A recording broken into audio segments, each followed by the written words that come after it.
即摆这个大街路顶，随时拢会当看到家长骑着乌倒摆载囡仔，有真侪行为拢真危险。譬如讲，互这个小朋友徛伫咧头前的脚踏；譬如讲，囡仔无戴安全帽啊。警方讲，徛伫咧脚踏罚600，无戴安全帽啊罚500。但是罚钱是小事，囡仔的安全才是重要的代志。一个查甫囡仔徛伫乌倒摆打帮，伊无戴安全帽啊，即台佫3载。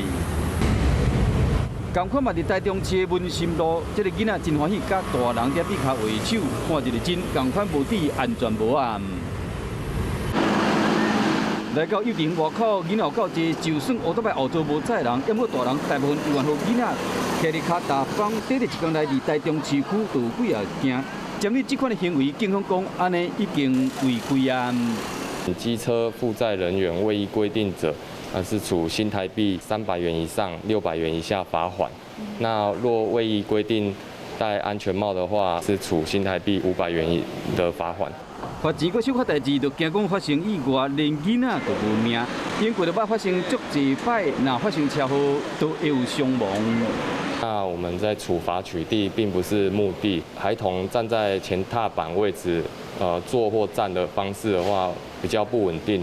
那万一遇到突发状况或者是交通事故，往往会让孩童遇到比较严重的伤亡。而这家长为了一时方便，3载直接互囡仔徛伫头前，警方讲，乌倒摆敢会使坐2个，上好囡仔安全帽啊戴好势，一日后座较安全。